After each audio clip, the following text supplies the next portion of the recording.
Hello again everyone, welcome back again to my YouTube channel. My name is Kevin Saili. Pada YouTube channel ini teman-teman akan menemukan informasi menarik seputar cryptocurrency. So if you do like cryptocurrency, make sure kalian subscribe channel ini teman-teman.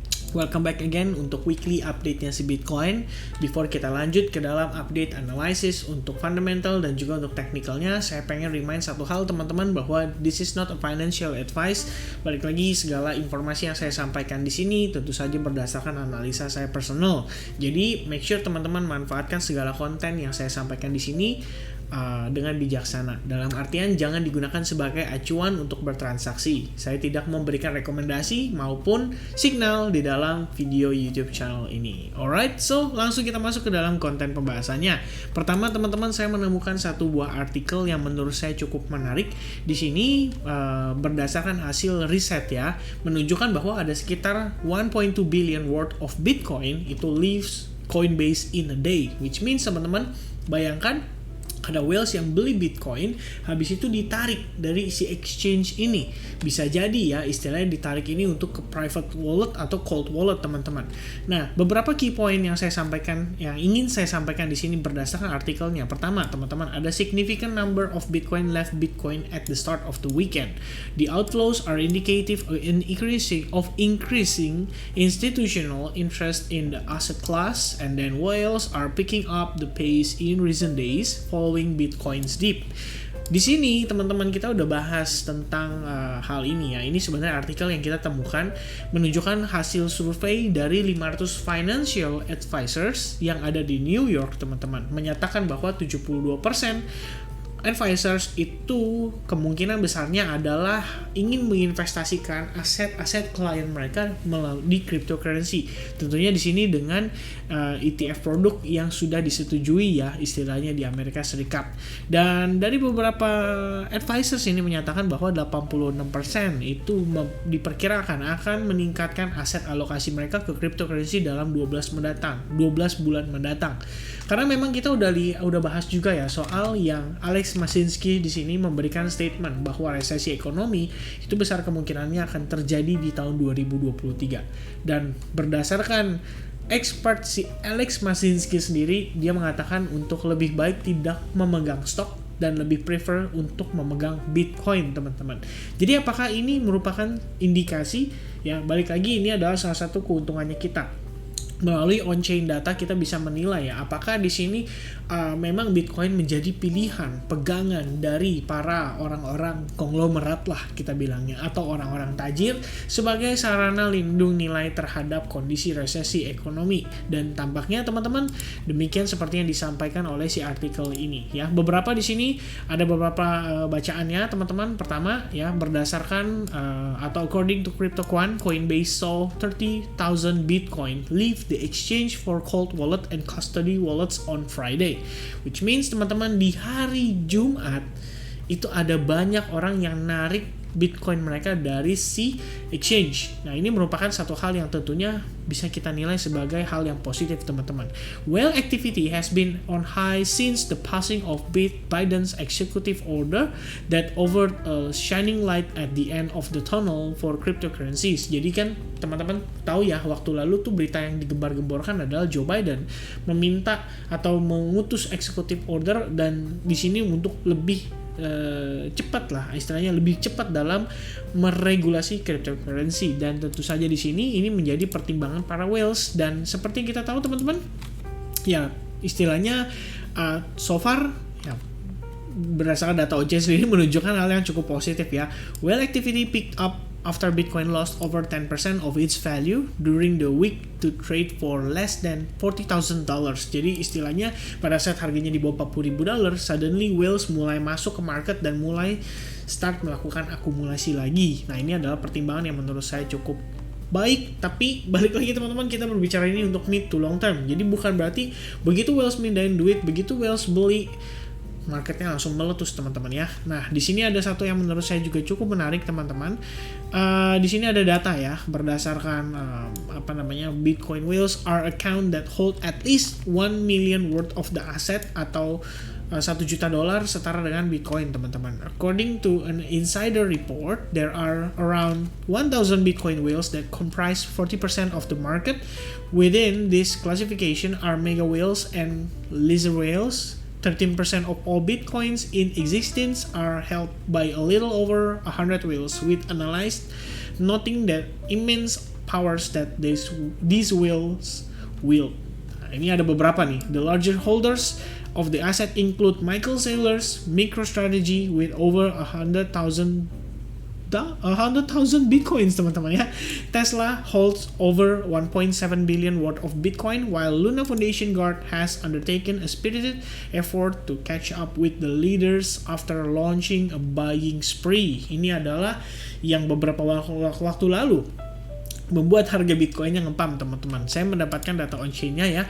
Luna Foundation Guard Bitcoin Holding. Ini perlahan-lahan teman-teman, by the time dia melakukan announcement itu ngepam signifikan teman-teman ya. Mulai naik dan kelihatannya dia bakal berusaha ngejar. So far dia megang sekitar 40.000 lebih Bitcoin saat ini teman-teman. Dan seperti yang kita ketahui, Do Kwon ya, berarti di sini yang menginitiate untuk melakukan beli Bitcoin. Nah pertanyaannya nih, sampai dengan 11 April or maybe per tanggal 18 April dia belum nambah lagi teman-teman. Berarti memang ada indikasi market Bitcoin atau price untuk Bitcoin akan ditarik dulu supaya dia bisa buyback lagi teman-teman di harga yang lebih murah. Nah itu adalah satu indikasi yang menurut saya ya ada negatifnya ada positifnya teman-teman. Nah berikutnya kita bakal bahas untuk technical analysisnya. Jadi overall berdasarkan fundamental newsnya kita lihat ada beberapa indikasi positif dan mudah-mudahan sih bisa langsung segera terasa ya di market. Nah teman-teman, pertama kita bakal bahas untuk weekly time frame. Jadi untuk weekly time frame sendiri saya akan munculkan Bitcoin logarithmic growth curve, tapi saya hanya munculkan beberapa level Fibonacci yang akan saya highlight supaya teman-teman gak pusing lihatnya ya. Pertama teman-teman, Bitcoin pada closing weekly itu wajib untuk bertahan di atas Fibonacci 14,69% kalau nggak salah nih. 14,59%, berarti salah ya. Nah, kalau misalkan teman-teman di sini kita gagal mempertahankan level 14,6%, maka ada potensi kita bakal drop sampai ke level 9%-nya, dan itu berarti berada pada kisaran angka $37.000. Bisa terlihat ya based on closing weekly-nya. Nah, kalau misalnya teman-teman perhatikan di pergerakan sebelumnya, kita juga ada beberapa indikasi di mana kita bertahan di bawah 9% atau level Fibonacci 9%-nya. Tapi pada saat kita berhasil break, kita bakal ngetes level-level atasnya. Dan saat ini teman-teman yang sekarang sedang kita lihat atau kita saksikan adalah Bitcoin struggling untuk bisa close back di atas Fibo 61,8% based on chart logarithmic, dan itu berarti di angka $40.100. Kemudian teman-teman kita juga berusaha untuk close back di atas Fibo 14,6%, which means ini adalah dua level yang menjadi supportnya Bitcoin saat ini dan merupakan level yang sangat penting. Berdasarkan close time frame weekly, kalau misalkan kita ngelihat red bar candle kayak gini, berarti kita mendapatkan konfirmasi atas Three River Evening Star dari pergerakan Bitcoin sekitar 3 mingguan lalu lah teman-teman ya, atau 3-4 minggu lalu. Nah ini berarti kita harus waspada teman-teman dan perlu perhatikan ya kira-kira bagaimana pergerakan Bitcoinnya. So far kita ngelihat di sini masih ada potential ABC corrective pattern, which means C wave-nya masih ada kemungkinan kita bakal ngetes sekali lagi ke level di kisaran $37.000 yang terdekat teman-teman. Nah, before kita ngomongin lebih lanjut teman-teman, saya cukup yakin ada beberapa di antara kita yang meyakini bahwa Bitcoin harusnya bisa mantul nih, harusnya bisa ketahan nih di atas level $40.000. Terus ada beberapa juga saya lihat yang berkomentar bahwa Bitcoin gak bakal turun sampai $30.000. Mereka cukup yakin Bitcoin hanya akan tertahan di $37.000 dan level tersebut merupakan level Fibonacci 78,6%. Nah, sekarang pertanyaannya nih teman-teman, apa sih yang harus dilakukan oleh bulls supaya Bitcoin mampu bertahan di atas level ini? Kita meyakini di time frame daily kita bergerak di dalam ascending channel, which means harapan kita adalah kita bisa melihat dia rebound dan at least mungkin teman-teman ngetes sampai ke level $42.000 dulu di area yang terdekatnya.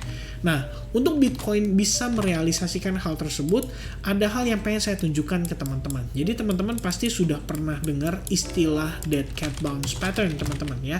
Dead cat bounce pattern itu lebih kurang adalah continuation pattern, di mana pergerakan sebelumnya menunjukkan posisi si market itu turun ya. Kita munculkan di sini teman-teman ya, biar lebih enak lihatnya. Oh, kecilan kayaknya. Oke, sebentar ya. Oops, sorry teman-teman. Oke, nah lebih kurang kayak gini ya. Nah, ini kita munculkan biar teman-teman bisa dapat gambaran lebih clear. Nah, untuk dead cat bounce pattern sendiri, ini sebenarnya lebih ke arah downtrend continuation pattern. Biasanya, marketnya itu ter-rebound sampai kisaran 50% retracement daripada pergerakan terakhirnya. Seperti yang kita lihat teman-teman, waktu lalu Bitcoin di sini membentuk semacam sideways, dia breakdown, and then kita bisa mengukur menggunakan Fibonacci retracement. Dan di sini kalau kita lihat teman-teman, area yang ditahan oleh Bitcoin itu berada di kisaran level Fibo 61,8%. Sorry, saya hilangkan dulu logaritmiknya. Nah, di area 61,8% sampai 50%, kemudian kita kembali ketahan dan akhirnya drop lebih signifikan. Nah, kenapa sih nggak di 50% kayak si teori dead cat bounce pattern-nya? Pertama, kita harus sadari dulu teman-teman bahwa market cryptocurrency itu adalah market yang sangat fluktuatif. Artinya, kita tidak bisa berharap dia hanya ketahan di 50%. Tentu saja kita perlu spare jarak yang lebih melar, karena balik lagi ya cukup fluktuatif teman-teman. Nah, setelah itu drop, kita tidak menemukan dia adanya pullback teman-teman ya. Jadi tidak seperti kondisi yang terakhir ketika dia breakdown, dia pullback. Ketahannya di 61,8, 61,8, 61,8, 61,8 and then drop signifikan. Lalu teman-teman dia hanya sideways saja. Jadi kita bisa katakan ini seperti drop base drop teman-teman ya. Ada lagi teorinya seperti itu. Lalu dia breakdown dari si resist supportnya and then dia pullback. Nah, kalau kita perhatikan lagi teman-teman, proses pullbacknya di sini ini lebih kurang itu sekitar Fibo 61,8% lagi dan 50% lagi teman-teman ya. Setelah kita ketahan di area tersebut, kembali dead cat bounce pattern terjadi teman-teman. Nah, pada pergerakan terakhirnya pun kalau kita perhatikan saat dia terjadi pullback seperti ini lebih kurang juga merupakan area Fibo 61,8% sekaligus area Fibonacci 50%. Nah, kalau kita lihat teman-teman, ini dead cat bounce pattern sudah terjadi sebanyak 3 kali. Ada 1, ya, ada 2, dan ada 3 teman-teman. Nah, saat ini teman-teman, kalau misalkan seandainya kita pengen ngelihat Bitcoin ter-rebound pada time frame daily dan berusaha maintain di atas level Fibonacci 14,6%, hal yang perlu dilakukan Bitcoin jelang penutupan atau detik-detik terakhir ini adalah bertahan dari Fibonacci 61,8% atau tekanannya dan berhasil close back di atas Fibonacci 61,8%. Nah, ini saya ngambil dari mana? Simple teman-teman, dari penurunan terakhirnya. Dan kita bisa lihat teman-teman, saat ini kita ketahannya juga di Fibo 61,8%. Jadi pertanyaannya adalah, apakah di sini Bitcoin akan mampu bertahan di atas area ini dan akhirnya kembali breakout signifikan serta mempertahankan level support atau trendline support yang ada pada time frame daily. Nah, ini adalah satu hal yang kita perlu perhatikan di sisa-sisa atau di waktu atau di detik-detik terakhir teman-teman ya, menjelang closing dari Bitcoin, baik itu secara time frame weekly, daily, dan juga hourly, terutama untuk 4 jam teman-teman. Nah, so far ini yang kita perlu perhatikan, dan di sini saya juga memunculkan teman-teman ya. Terakhir kita sempat ngelihat dia berbentuk semacam symmetrical triangle pattern. Jadi kalau kita perhatikan teman-teman, di sini kita berbentuk semacam symmetrical triangle atau bisa kita katakan juga sebagai bearish pennant. Kalau misalkan secara time frame hourly sendiri sebenarnya ini lebih ke arah symmetrical triangle ya, karena kalau misalkan symmetrical triangle itu biasanya dia memakan waktu lebih panjang teman-teman untuk perform, dan so far kita udah ngabisin waktu lebih kurang dari tanggal 11 April sampai dengan sekarang tanggal 18 April kita masih belum mendapatkan konfirmasi kemanakah Bitcoin akan break. Tadi sempet kelihatan akan breakout ke atas teman-teman, namun sayangnya gagal ya. Sebelumnya dia sempat membentuk semacam ascending triangle pattern, namun kembali kita terreject dan akhirnya kita sekarang ngetes lagi teman-teman ke bagian bawah daripada di symmetrical triangle pattern. Jadi untuk saat ini menurut saya cukup menarik, Bitcoin benar-benar sideways parah selama lebih kurang beberapa hari terakhir teman-teman, dan tentu saja ini bisa juga dipengaruhi oleh kondisi Good Friday ya, serta libur panjang yang ada di Amerika Serikat. Jadi lebih kurang ini selama 3 hari kita cuma sideways doang nih di sini, di dalam range antara 4.600 dan 40.000 dolar teman-teman. So kita bakal ngelihat pada saat nanti, menurut saya sih ya sekitar jam 4 maybe atau jam 5 pada saat yang menjelang closing session New York, apakah akan ada pergerakan yang sangat fluktuatif, dan apakah besok pada saat opening sesi Asia kita bakal ngelihat pergerakan yang sangat fluktuatif. Dan kalau misalkan ya, harapannya adalah kita bisa break dari kondisi resistance atau sideways level ini teman-teman. Dan tentu saja ini juga karena merupakan level Fibonacci 61,8% ya. Harapannya kita bisa berhasil mantul dari area tersebut. Alright, so teman-teman itu saja mungkin untuk update kali ini seputar Bitcoin, terutama untuk weekly update. Mudah-mudahan bisa bermanfaat dan bisa dijadikan sebagai satu bahan perbandingan untuk teman-teman baik yang sedang melakukan analisis atau yang sedang belajar analisis, bisa mendapatkan manfaat yang positif. Dan harapan dari saya teman-teman semua di sini bisa terus mendapatkan manfaat lah daripada perdagangan cryptocurrency. Mudah-mudahan gak banyak yang terkena kerugian lah ya. Kita harapkan di sini teman-teman bisa profit, dan mudah-mudahan sih ya kita bisa ngelihat yang kejemput, ya istilahnya yang nyangkut bisa kejemput teman-teman. Alright, so buat teman-teman semua, selamat kembali beraktivitas di hari Senin. Tetap semangat, sehat selalu. Sampai ketemu lagi di next update berikutnya. God bless everyone. Have a nice day. Cheers and bye-bye.